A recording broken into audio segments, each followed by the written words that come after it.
Hey guys, welcome to the Daily Word Bible Study, a plain and simple book by book, chapter by chapter, and verse by verse study through the entire Bible. Currently, we are in the Gospel of John, chapter 8. And again, there's so many statements that Jesus is making here. It's just hard to pass them by. So we are examining these statements. It's a long chapter itself, but uh, it's worth for us to unpack again the statements that Jesus is making. Now, these are statements in response to his discourse, his conversation with the Pharisees, that he is just exposing their wickedness, exposing their again their hypocrisy. All right, and keep in mind these men are considered at this day, in this day and age, they are considered the most holy men. So we're not just talking, you know, if I was to use an analogy today, it would be like as if Jesus was talking to the Pope, the Cardinals, the Cardinals, right? The College of Cardinals, right? The Catholic Church. It would be like talking to the hierarchy of every, representative of every denomination, pastors and all that, that they have the outward symbolism of a man-made religion that cloaks their hypocrisy, that they themselves are not following. In other words, they make up this stuff, but even they themselves are not following their own rules. We see it today in our Christian, um, or you could say this, the Christian nationalist, the Christian conservative. They're not even following their own values as they accept a particular political value, a political way. So Jesus is he's letting them have it. Okay, he's letting them have it. All right, so let's let's go to John. So in verse number 34, we left off here. So I'm going to pick it up at verse 34. Well, let me go back so that you can. I'm gonna start reading in verse 30. He says, "And as he was saying these things, many believed in him. So Jesus said to the Jews who had believed in him, 'If you continue in my word, you really are my disciple. Then you will know the truth, and the truth will set you free.'" Now, remember, the people that he's referring to here is the crowd, and then the Pharisees. That as they were listening to Jesus, they were believing in him, but Jesus makes the distinction. If you are a true believer, then you will continue in the word.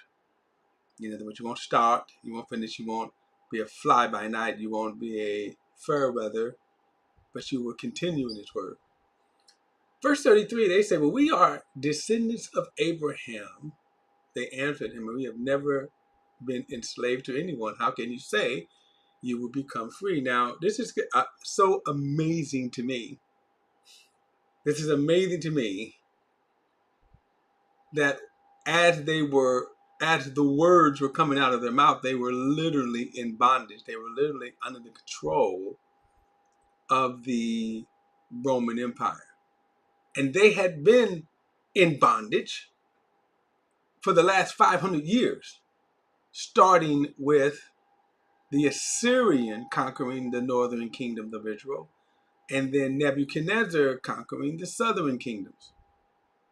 Since that period of time, they have never been a freestanding state. They've been under the thumb, and as he speaks that, so when they say we were never enslaved, they were under the control of the Romans. But this does show you. This does show you how deluded religious people can be. Now, you have to also keep in mind that the Pharisees enjoyed, even though they were controlled by the Romans, they enjoyed power and authority just as long as they stayed within the Roman lines. Okay.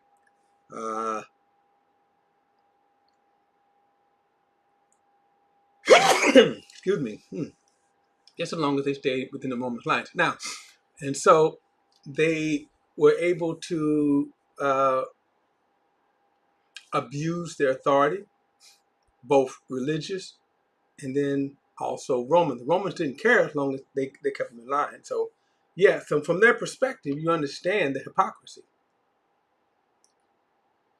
So, verse 34, Jesus responded, I assure you, everyone who commits sin is the slave of sin, and a slave does not remain in the household forever. So, this is kind of where we left off. I'm going to pick it up from here, but notice he says that if everyone who commits sin, so his contrast to their statement, we have never been enslaved, and Jesus then drops this on them. If you commit sin, and the word commit here is the continuation, commits. There's a grammatical structure here.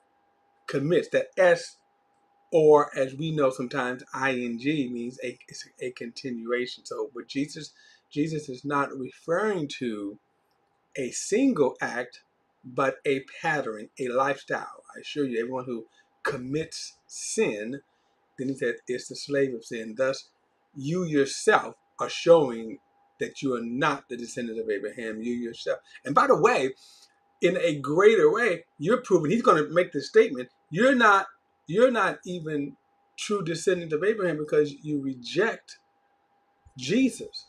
So I'm jumping ahead. Let me back off there. But their own actions betray them. Their own actions testify against this claim here. And then he goes on in verse 35 and says, a slave does not remain in the household forever, but the son remains forever. I want to say, too, when you look at the Pharisees, we have to kind of understand that the Sanhedrin, because this also includes the Sanhedrin, the Pharisees were just more vocal. They were the ones that were the most vehement. Now, the Sadducees, the Pharisees and the Sadducees were these groups that were within the rulership of Israel set up by Rome, and they were commissioned by Rome. The Sanhedrin, the Pharisees and the Sadducees, had came to power under Rome about 100 years or so before the birth of Jesus. Then Rome put them in there. In other words, God did not set up this kingdom. God did not set up their authority. And if you contrast them with what God was doing through Ezra and Nehemiah, you see God had sent them back after the 70-year exile under Nebuchadnezzar or Babylon.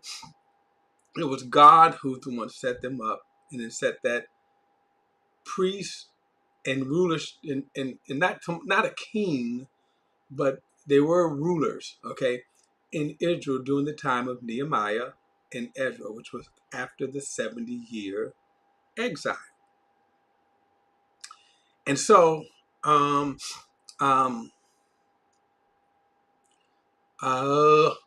thought here, the Pharisees were set up by Rome.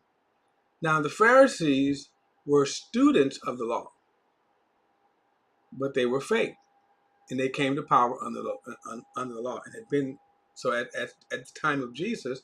This is who he's talking about, and says, "Well, you are a slave of sin." But notice he says the slave does not remain forever, which in a sense was true in AD 70. The Pharisees and the Sadducees came to an end. Okay, so but more than the political structure, Jesus is also talking about, of course, the eternal life.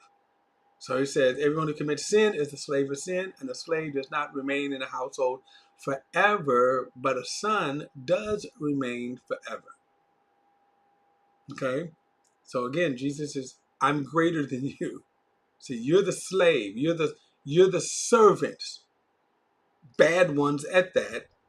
And this is, by the way, when you look at all of the parables in Matthew 24 and 25, and then there are other parables throughout the gospel that Jesus tells about stewards. You understand right here? You understand this indictment that Jesus is making, these parables where the rulership of Israel, who were committed to watch over Israel, to feed Israel, to take care of Israel, but yet they did not. They plundered them. They abused. Okay, they abused their positions of authority. And that's why he says a slave, and they were just slaves. So at best, they were just servants. They were just slaves. A slave does not remain in the household forever, but a son does remain forever. Now, verse 36, therefore, if the son sets you free, you really will be free. And then he says, verse 37, I know you are descendants of Abraham. So now he's getting ready to shift. I know you are descendants of Abraham. Now I'm going to stop and elaborate on that. Right there, I'm going to elaborate on that. Jesus says, I know you are. So let me throw something in the mix, and I've been doing this off and on. Let's also include what's going on in the land of Israel today. What is going on in the land of Israel today? I was going back and forth with a pastor who believes we are in the 70th week of Daniel, okay? And so I asked, well, if that's true, if we're in the 70th week of Daniel, right, then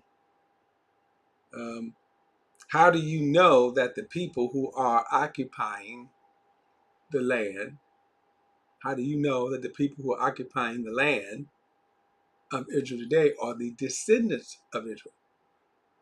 Because if the people who are occupying the land of Israel today, right, if they are, then there is prophetic significance.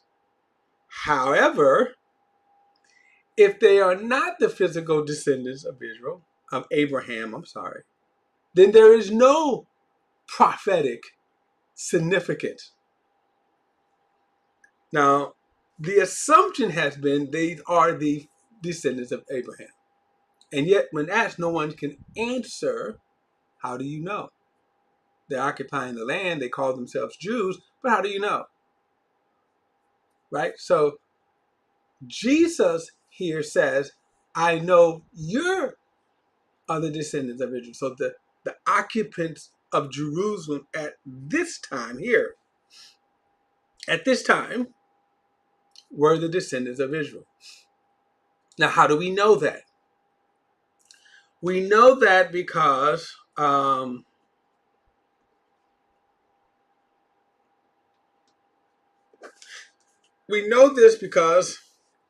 they could trace their genealogies back. Let me give you an example. They could trace their genealogies back. Let me go to Luke. Luke.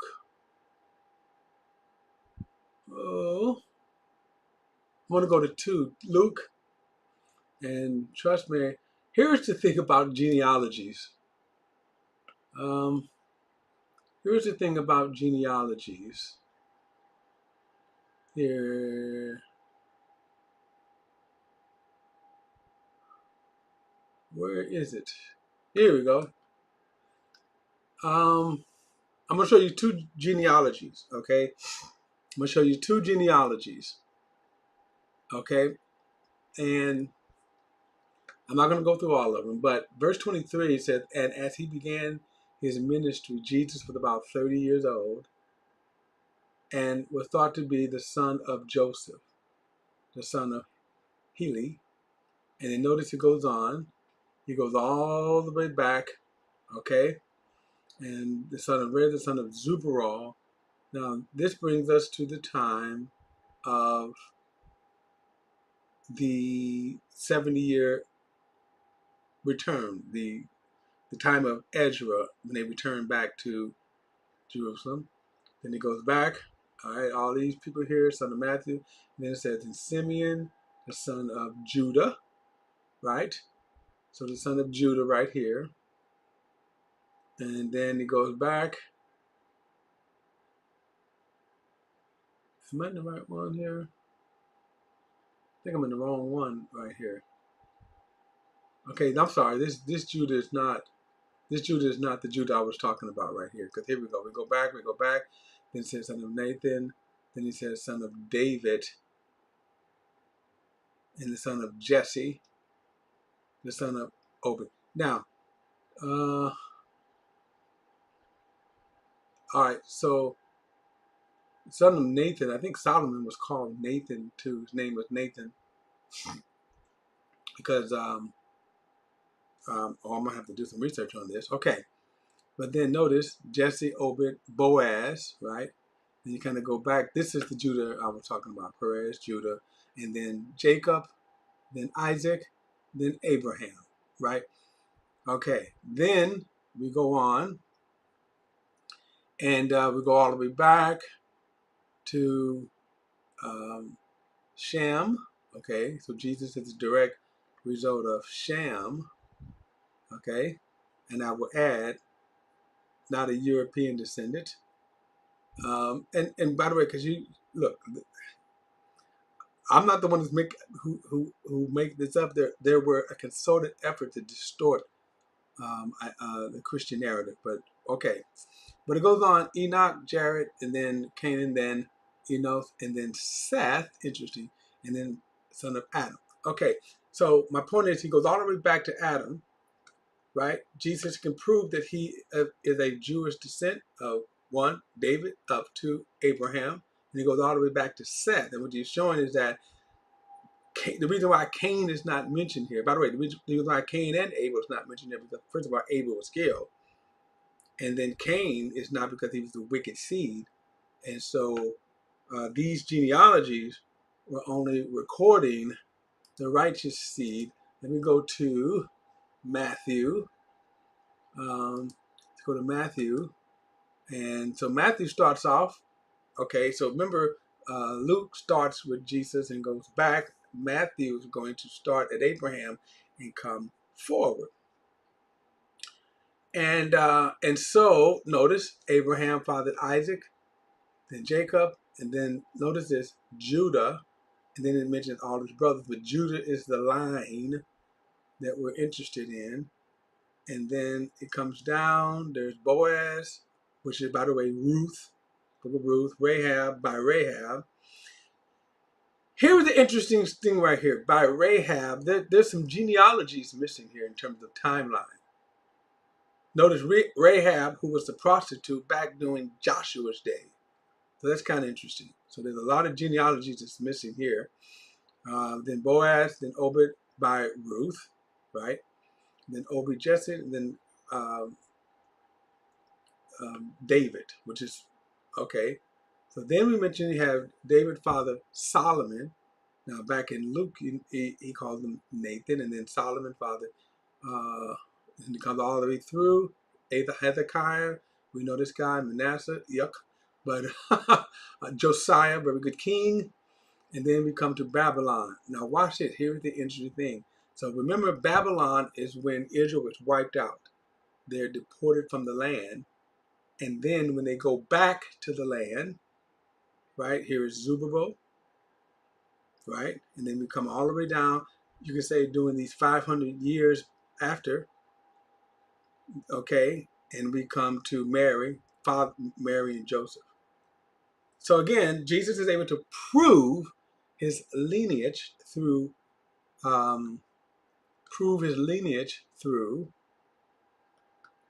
the genealogies. I'm going to squeeze one more in here.